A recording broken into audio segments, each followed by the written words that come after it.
फिर से उसने तुझे कुछ कहा है? बोल ना। कुछ नहीं दीदी, वो मेरी तबीयत ठीक नहीं है और सर में भी थोड़ा दर्द हो रहा है। तू सच कह रही है ना? हाँ दीदी, तुम्हारी कसम।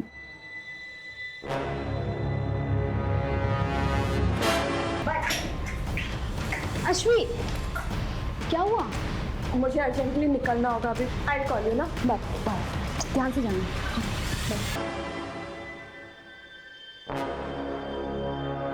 हेलो मैडम, अभी एक बात निकल के सामने आई है कि भोला का दूसरे नौकरों से झगड़ा हुआ था।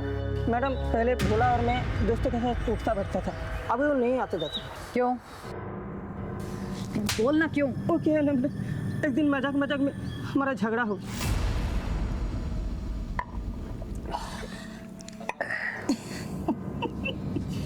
क्या रे भोला, तेरा साहब का अभी भी चक्कर चल रहा है क्या?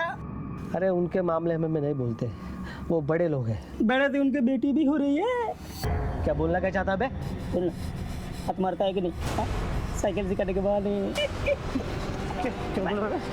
छोड़ेंगे नहीं तुमको छोड़ेंगे नहीं हम। क्या बोल रहे हैं? मैंने तो उसको वही कहा था जो भोला की फितरत थी। कॉलोनी के सब काम वालियों के पीछे वो पड़ा रहता था। अक्सर निधि के साथ भी साइकिल सिखाते हुए दिखता था, इसलिए थोड़ा मजाक किया था तूने? नाबालिग लड़की के लिए घर के नौकर से गंदी बातें करना तुझे मजाक लगता है?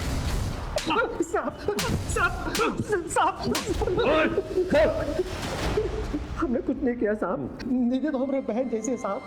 वो लोग झूठ बोल रहे साहब। निधि के साथ जो हुआ वो हमने नहीं किया साहब। अगर ऐसे होता तो मेम साहब को सब कुछ बता देती साहब। बता देती, इसलिए तूने उसे हमेशा के लिए खामोश कर दिया। नहीं नहीं साहब, हमने कुछ नहीं किया साहब, हमने कुछ नहीं किया। मोहल्ले की काम वालियों के पीछे क्यों पड़ा रहता था? साहब हम किसी के पीछे नहीं पड़ते साहब, हम तो उनकी मदद कर रहे थे साहब, उनको काम काज दिलाने में साहब। मदद कर रहा था। इसका ब्लड सैंपल, और जब तक डीएनए रिपोर्ट नहीं आ जाती उसे यही रखता।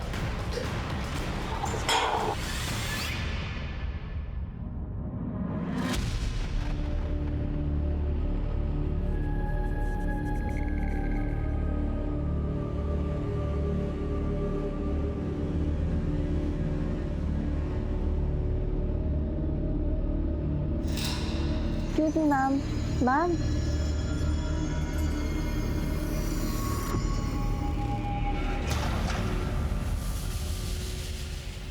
The number you are trying to call is currently switched off. Please try again later. उसका फोन बंद आ रहा है। पता नहीं कहाँ गई होगी। अब तक तो उसे आ जाना चाहिए था। आप टेंशन मत लो, मैं देखती हूँ। दीदी, कॉलेज से तो हम लोग साथ ही निकले थे और वहाँ रास्ते में दुकान पड़ती है कपड़ों की, तो उसे कुछ लेना था, वो वहीं रुक गई। कौन सी दुकान? हाँ, ये मैम तो आई थी, इनका ही तो झगड़ा हुआ था। झगड़ा किससे? सुहाना, क्या हुआ है? उस दिन के बाद तू मुझे मिली ही नहीं। एंड आई एम सॉरी, उस दिन मैंने थोड़ी ज़्यादा पी ली थी। मैंने कहा ना, मेरा पीछा करना छोड़ दो। ये सब दीदी बोल रही है ना? तुमसे क्या मतलब? किसी ने कुछ भी बोला हो? देखो सुहाना, तुम ऐसे नहीं जा सकते। हाथ छोड़ो मेरा। नहीं, मेरी बात सुनो। मैंने कहा हाथ छोड़ो मेरा।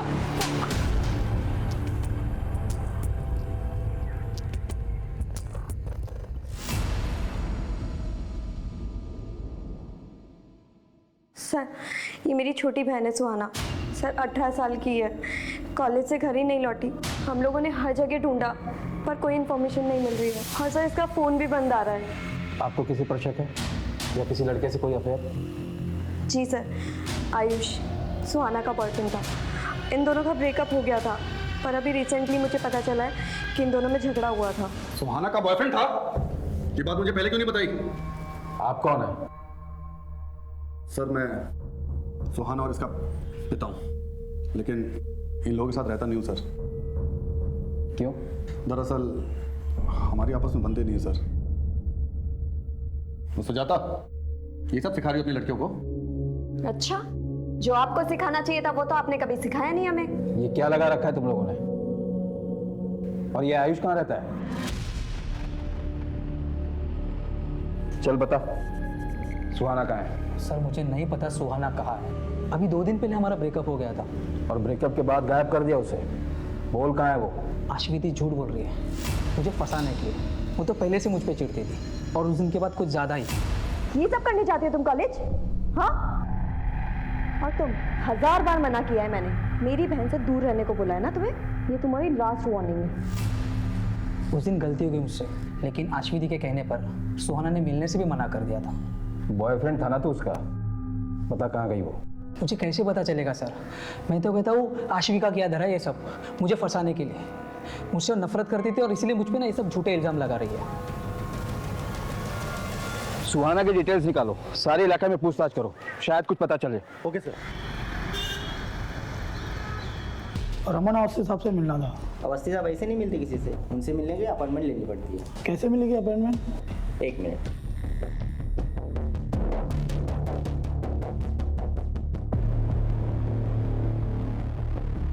ये लीजिए, साहब का नंबर है, फ़ोन कर लेना। Thank you.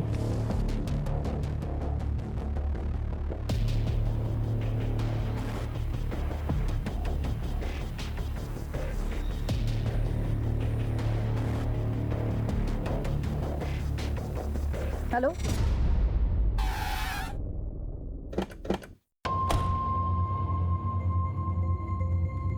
हमने निधि से पूछा था लेकिन उसने कभी बताया नहीं मैडम, उसके आगे पीछे किसी को नहीं देखा। मैडम, इतना बड़ा हादसा हुआ है हमारे स्कूल की लड़की के साथ। हमने भी एक स्टूडेंट और टीचर से बातचीत की है, परंतु किसी को कुछ पता नहीं।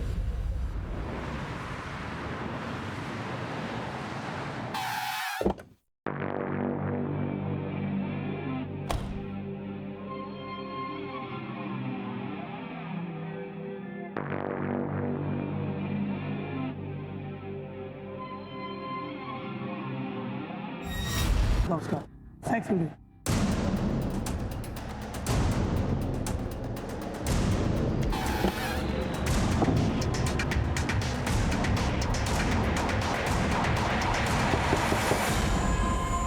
मीता कहाँ है? उसे बुलाइए, हम उसे कुछ जानना चाहते हैं। मीता ने तो आत्महत्या कर ली। अच्छा हुआ जो उसने खुद ही जान दे दी, वरना मैं अपने हाथों से मार देता उसे। उस लड़की ने नाक कटवा दी थी मेरी।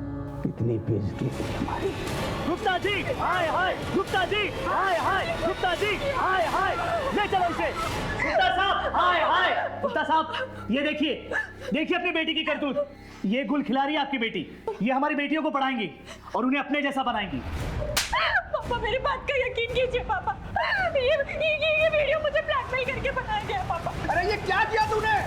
हमें किसी को मुंह दिखाने के लायक नहीं छोड़ा तूने। पापा, मैं सच कह रही हूं। देखिए बस, अब आप लोग अपना ठिकाना कहीं और देख लो, वरना भारी पड़ेगा आप लोगों को। कह देते हैं, चलो रे।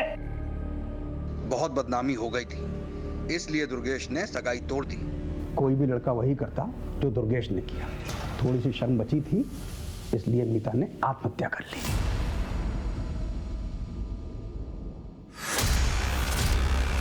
आपने कभी इस बात पर ध्यान नहीं दिया कि हो सकता है मीता सही कह रही थी? सही या गलत से क्या फायदा मैडम? मेरी इज्जत तो चली गई ना मैडम। अब वापस उन बातों को कुरेद करके हमें क्या मिलेगा? निधि और उसकी टीचर मीता दोनों का ही सेक्सुअल असॉल्ट हुआ था और दोनों का ही एक ही स्कूल से कनेक्शन भी था। इसलिए हमने मीता के केस के इन्वेस्टिगेशन ऑफिसर से मुलाकात की। सर, यही वीडियो वायरल हुआ था उस लड़की का, जिसके वायरल होने के बाद मीता पर मॉब ने अटैक किया और उसके बाद उसने सुसाइड कर लिया। हम अपनी इन्वेस्टिगेशन तो कर ही रहे थे सर, पर आगे इस केस में कुछ क्लू नहीं मिला। इस वीडियो में जो लड़का है, इसकी पहचान हुई है? नहीं सर। मीता के मंगेतर का एड्रेस है?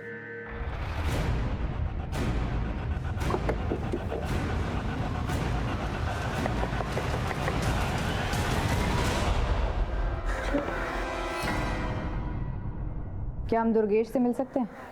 उन्होंने 1 महीना पहले ही सुसाइड कर लिया। क्या आपको दुर्गेश की मंगेतर मीता के बारे में कुछ पता था? जी हाँ, खुद दुर्गेश ने मुझे बताया था। मैं अपने पाप का प्रायश्चित करना चाहता हूँ। मेरी अंतरात्मा मुझे जीने नहीं दे रही। क्या बात है? हमें जो कुछ भी मीता के बारे में पता है वो सच नहीं है। मीता का वीडियो धोखे से बनाया गया था। उसी वीडियो से उसे ब्लैकमेल करके बार बार गलत काम करवाए जा रहे थे। ये बात कही थी उसने मुझसे, लेकिन मैंने उस पर यकीन नहीं किया और उससे शादी तोड़ दी। हो सकता है वो झूठ बोल रही हो। नहीं, झूठ नहीं बोल रही थी वो। उसका एमएमएस है इंटरनेट पर। मीता ने अपनी जान देकर सच्चाई का सबूत दिया।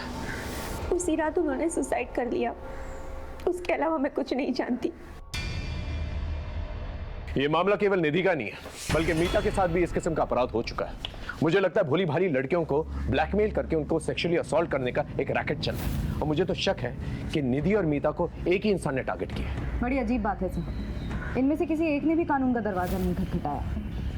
शायद इन्हें इतना डराया धमकाया गया होगा कि वो अपनी जुबान ही नहीं खोल पा रहे हैं। एक काम करो, अपने नेटवर्क को एक्टिवेट करो और सारे थानों से जो है रिकॉर्ड मंगवाओ, और अपनी खबरियों से ही पता करो कि इस शहर में इस किस्म के केसेस और भी हुए हैं क्या। ओके तो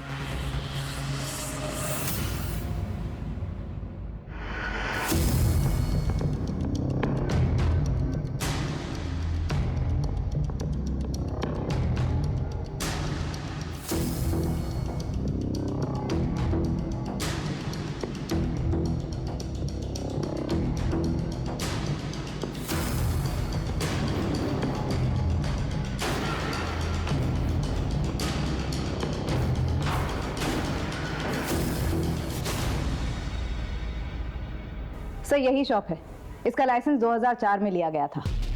ये शॉप किस एरिया में? कपड़ा बाजार, सेंट्रल दिल्ली। ये तो काफी भीड़ भाड़ वाला एरिया है, हजारों लोग आते जाते हैं वहां पर। हमें काफी सावधानी से इस जगह पर काम करना होगा। मैडम, ये गारमेंट शॉप के रजिस्ट्रेशन पेपर्स सारे डॉक्यूमेंट सही है। यूँ तो मालिकाना हक किसी मालती शर्मा के नाम पे है, लेकिन पूरी देखरेख रमन अवस्थी करता है, जो कि एक सरकारी कर्मचारी है। हमारा ये केस केवल निधि की हत्या का केस नहीं था, बल्कि मीता और भी कई लड़कियों से जुड़ा हुआ था। जैसे जैसे हम केस में आगे बढ़ रहे थे, हमें इस बात का खुला आभास हो रहा था कि इस केस के कई सिरे हैं जो अभी तक हमारे हाथ में आने बाकी हैं। लेकिन हर एक केस में साजिश की बू आ रही थी और एक बड़े अपराध की तरफ इशारा कर रही थी। हमने एक एक पुलिस स्टेशन में आईवी मिसिंग कंप्लेंट्स को टटोलना शुरू किया और उनसे रिलेटेड सारी इंफॉर्मेशन जमा करनी शुरू की, क्योंकि अब तक यह साफ हो चुका था कि हमारा पाला एक बहुत ही शातिर और गंदी जहनियत के मुजरिम से था। सर, मैंने वहाँ फोन किया था, लेकिन वहाँ से कुछ पता नहीं चला। ठीक है, ट्राई करता रहो। Okay sir. हाँ, पिछले 6 महीने में 6 लड़कियों की मिसिंग कंप्लेंट दर्ज की गई है, लेकिन बाद में फिर सभी ने वापस ले ली। अंदर की बात है कि इन सभी के साथ सेक्सुअल असॉल्ट हुआ था। घर की इज्जत खो जाने के डर से फैमिलीज ने कंप्लेंट वापस ले ली, लेकिन एक लड़की है जिसकी मिसिंग कंप्लेंट अभी भी दर्ज है, सुहाना शर्मा। ये अभी तक मिली नहीं है। किस थाने की रिपोर्ट है? अलीपुर।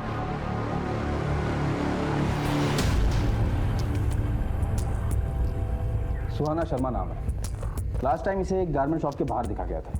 वहाँ पर इसकी अपने बॉयफ्रेंड से लड़ाई भी हुई थी। हमने इसके बॉयफ्रेंड को डिटेन भी किया, पर उसने कहा कि वो इस लड़की के बारे में कुछ नहीं जानता। इसकी बहन अश्विनी ने कंप्लेंट दर्ज करवाई थी हमारे यहाँ। हमने काफ़ी ढूंढने की भी कोशिश की, लेकिन कोई लीड नहीं मिला, और बाद में इसकी फैमिली ने भी अपडेट लेना बंद कर दिया। इनकी फैमिली का कोई कॉन्टैक्ट नंबर? आपने जब इन्फॉर्म किया कि आप यहाँ आ रही हैं, तो मैंने कांस्टेबल से कहा था कि इनकी फैमिली से कॉन्टैक्ट करें। ठीक है। अश्वी से कोई कांटेक्ट हुआ? सर, अश्वी का नंबर भी बंद आ रहा है और वो ट्रेस भी नहीं हो रही है।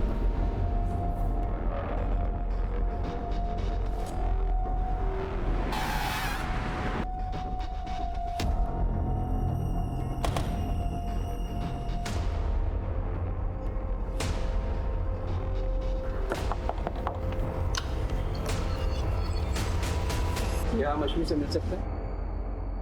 वो तो नहीं है। नहीं है मतलब? कहाँ गई? किसी काम से बाहर गई। सुहाना की कोई खबर मिली?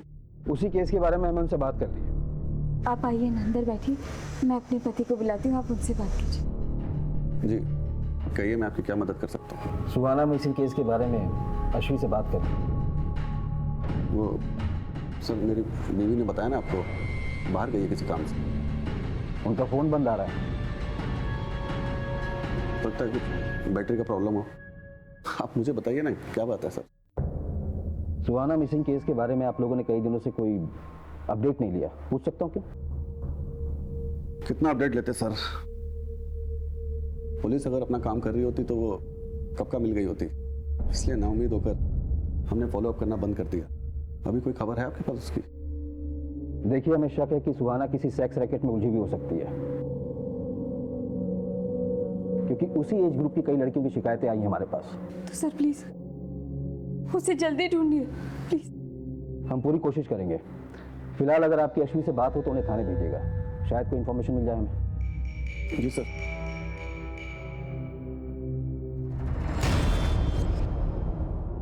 सर आशवी का नंबर पिछले 15 दिनों से बंद आ रहा है और उसके पड़ोसियों ने भी उसे देखा नहीं, लेकिन एक नंबर है कॉल रिकॉर्ड्स में जो बार बार फीचर होता है, जिससे आशवी लगातार टच में थी। आशवी और चारू के कार्ड से एक ही होटल के बिल भी भरे गए हैं। मैंने चारू को बुला लिया है पूछताछ के लिए। हम दोनों दोस्त हैं सर। दोस्त? कॉल रिकॉर्ड्स में दोस्ती साफ नजर आ रही है तुम्हारी। क्या चल रहा था तुम्हारे और आशवी के बीच में? कहाँ है आशवी और सुहाना? मैं नहीं जानती सर, मैं तो अश्वी को खुद ढूंढ रही हूँ। तुम क्यों ढूंढ रही हो आशवी को? हाँ देखो, जो कुछ भी सच है ना बता दो, बोलो। सर मैं आपसे झूठ नहीं बोलूँगी, वो मैं और अश्वी रिलेशनशिप में है सर। हम दोनों लेस्बियन हैं सर। सर हम बाहर कहीं नहीं मिल सकते थे, इसलिए हम चुपचाप होटल में मिलने लगे और अश्वी की फैमिली का उस पर प्रेशर था। वो उसकी शादी कराना चाहते थे और वो शादी नहीं करना चाहती थी। फिर सुहाना गायब हो गई और अचानक से कुछ दिन बाद अश्वी भी गायब हो गई सर। लेकिन आशवी के फादर तो कह रहे थे ऑफिस के काम से वो बाहर गई। नहीं सर, वो कहीं बाहर नहीं गई है, मैं खुद उसके ऑफिस में काम करती हूँ सर। इसका मतलब आशवी के फादर ने हमसे झूठ कहा। थाने बुलाओ उसे। सच बोलकर अपनी इज्जत की धज्जियां उड़वाते क्या? एक तो पहले ही सुहाना के गायब होने के गम से हम लोग उभरे नहीं थे कि अचानक आशवी की सच्चाई सामने आ गई। कैसी सच्चाई? आशवी कहाँ से आ रही? सर मेरी पत्नी मर चुकी है, इसलिए मैं कभी कभी कॉल गर्ल्स को बुला लिया करता था। और एक दिन मेरे दोस्त अभय की बेटी आशवी आ गई और सर एक सच्चे दोस्त के नाते ये बात मैंने अभय को बता दी। सर जान से मार दूंगा तुझे। झूठ बोलता है, लेकिन नहीं होता ना, इस नंबर पे बात कर ले। सर इस बात को लेकर के मेरा और आशवी का झगड़ा भी हुआ था। मेरी शर्म, ऐसा घिनौना काम करने से पहले मर क्यों नहीं गई तू? सर उस दिन के बाद से वो घर नहीं लौटी और आती भी किस्म से।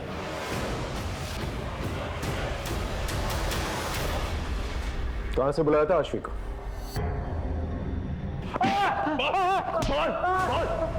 सच बोल। बताता साहब, इस तरह का एक ही नहीं 50 धंधे चल रहे हैं। मैं तो सिर्फ दलाल हूँ, असली धंधा तो वहां से ऑपरेट हो रहा है। मुझे पीट के कुछ नहीं मिलेगा। सच बोल। हमारी इन्वेस्टिगेशन में हमें वहां पर कुछ भी नहीं मिला। सच बोल। ऐसे कुछ नहीं मिलेगा। वहां जाकर बोलिए दामोदर ने भेजा है, अनारकली चाहिए।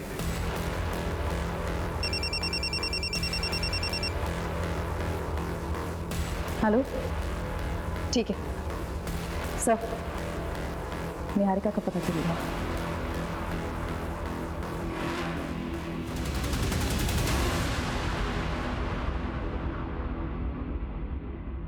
सर मेरा यकीन मानिए, निधि की मौत से मेरा कोई लेना देना नहीं है। फिर भागी क्यों थी? सर उस दिन देवकी मैम के तमाशे के बाद मुझ में हिम्मत नहीं रही कि मैं अपने कलीग से नजरें मिला पाऊँ, इसलिए मैं वहाँ से निकल गई थी सर।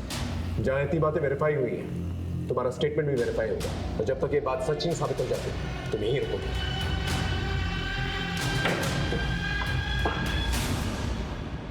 सर साइबर सेल की मदद से हमने मीता के वीडियो के सोर्स को रिवर्स में ट्रैक किया। जो वेबसाइट सामने आई है उसका सर्वर फॉरेन में है। इसी वेबसाइट पर और भी लड़कियों के वीडियोस अपलोड हैं जिसकी इन्वेस्टिगेशन हमने की। आशवी और निधि के वीडियोस भी इन वीडियोस में शामिल हैं। इसका मतलब पहले इन लोगों के वीडियोस बना के इन्हें ब्लैकमेल किया जाता है और फिर बाद में प्रोस्टिट्यूशन में ढकेल दिया जाता है और फिर और पैसे कमाने के लिए इन्हें फॉरेन साइट्स पे बेच दिया जाता है। इन दरिंदों को रंगे हाथों पकड़ना पड़ेगा। 6 महीने पहले मीता को टारगेट करते हैं लोग, और 1 महीने पहले आशवी और सुहाना को, और 10 दिन पहले निधि। और ये सब कुछ इस शॉप से कनेक्टेड है। सीधे रेड मारते हैं सर। पॉसिबल है कि सुहाना अभी भी उनके पास हो। नहीं, इसलिए नहीं मार सकते, क्योंकि अगर इन लोगों को जरा सी भी भनक लग गई तो सुहाना और पता नहीं कितनी और लड़कियां जिनकी जान को खतरा हो सकता है। इन दरिंदों को पकड़ने के लिए इन्हीं की तरह शातिर होना पड़ेगा। अब हमारे हाथ में कुछ अहम सुराग लग चुके थे। अब जरूरत थी पूरी जिम्मेदारी के साथ, सावधानी के साथ प्लानिंग करके इस मिशन को अंजाम देने की। हमारी जरा सी भी लापरवाही मुजरिम को चौकन्ना कर सकती थी, उन्हें फरार होने का इशारा दे सकती थी। इसलिए पूरी जिम्मेदारी के साथ और मामले की संजीदगी को समझते हुए हमने प्लानिंग शुरू की।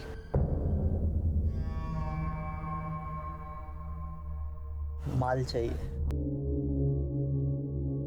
माल दोगे तो सब मिलेगा।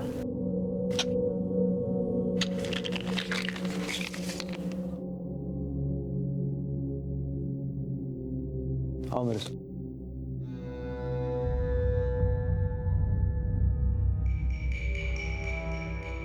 अंदर आओ।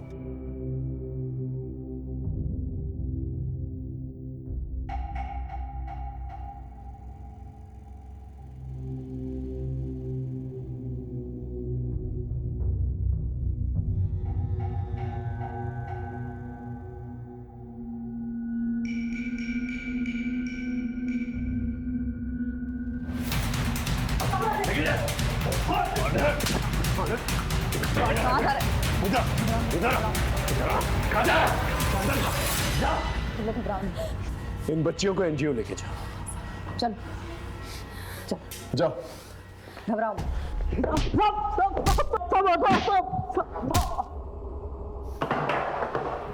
बोल। मीता, सुहाना, आश्वी, सब बाकी लड़कियों को मैंने धंधे को उतारा। किसी की मजबूर बहू बेटियों को बेच उनसे पैसे कमाकर उसे धंधे का नाम देता है।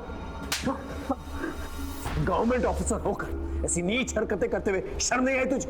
हाँ, अब सच सच बता, कौन कौन इन्वॉल्व है तेरे साथ इस धंधे में? बोल।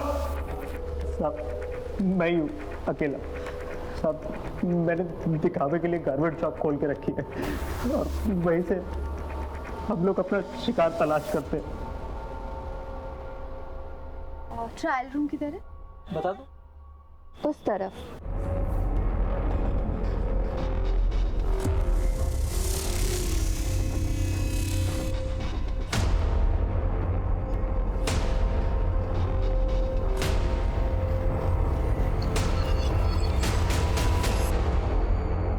एक बार वीडियो बन जाता था तो फिर लड़कियों को ब्लैकमेल करना कोई मुश्किल काम नहीं होता था साहब। हम जानबूझ के सीधी सादी लड़कियों को और कम उम्र की लड़कियों को अपना शिकार बना देते थे ताकि वो आसानी से हमारे चंगुल में फंस सके।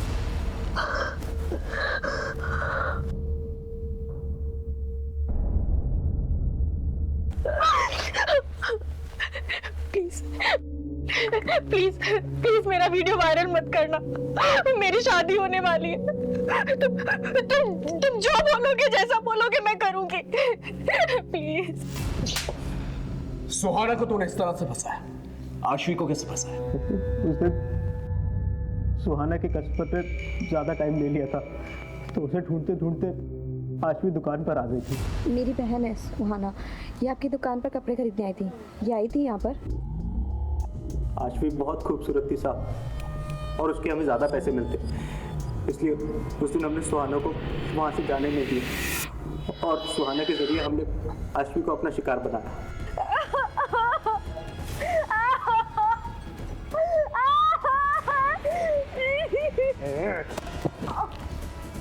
ध्यान से देख अपनी बहन को, अभी तो सिर्फ इसे नोच रहे हैं। अगर तूने मेरी बात नहीं मानी ना तो इसकी बोटियों को चील कौओं को खिला दूंगा। अगर तू चाहती है ना तेरी बहन जिंदा और सलामत रहे और इज्जत से रहे तो जो बोलूंगा वो करना पड़ेगा। बोल हाँ बोल।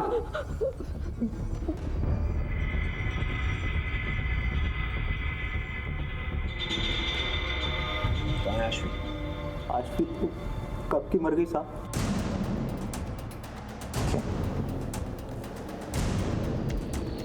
तूने उसका मर्डर किया? नहीं साहब, मैंने उसे नहीं मारा, उसे तो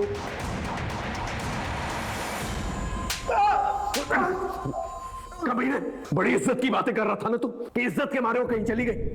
फिर रमन को फोन करके उसे वापस क्यों बुलाया? बोल। यकीन नहीं होता ना?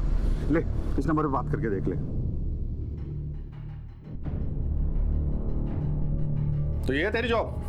पापा आप मेरी बात समझने की कोशिश तो करो। ये सब मैं मजबूरी में कर रही हूँ। ये सब मैं सुहाना की जिंदगी बचाने के लिए कर रही हूँ। ये देखिए, ये देखिए।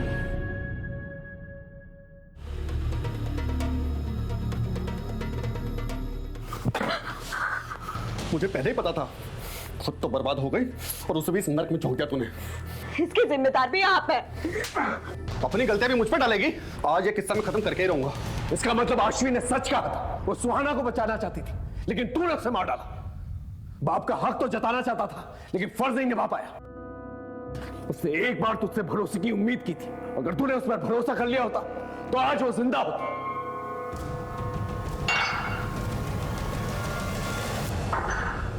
आश्वी और सुहाना का केस तो सॉल्व हो गया, अब निधि के दोषी से मिलता है।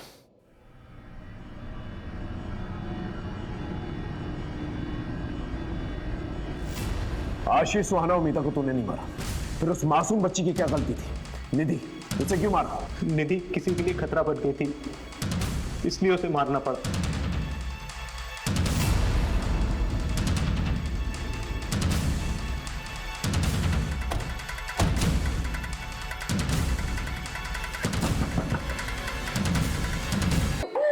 रिशु? सब बताती हूँ सर। मेरे पति शिव का बिजनेस अच्छा नहीं चल रहा था और मुझे पैसे चाहिए थे। मैं धंधे में आ तो गई थी, पर मुझे और पैसे कमाने थे, अपना घर खरीदना था। इसलिए एक दिन तारा देख, एक फॉरेन की पार्टी है मेरे पास, 1 लाख रुपए मिलेगा। मासी थी तू उसकी, मासी माँ जैसी होती है, और तूने क्या किया? औरत के नाम पे कलंक है तू। तुझे तो एक ऐसी ऐतिहासिक सजा मिलनी चाहिए ना कि तुझ जैसे अपराध करने वालों की रूहें थर्रा जाए।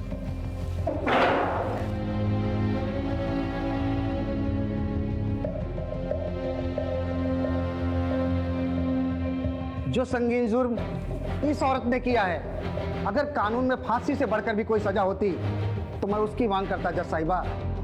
ये औरत जात के नाम पर एक कलंक है। फांसी की सजा भी इस औरत के लिए कम होगी।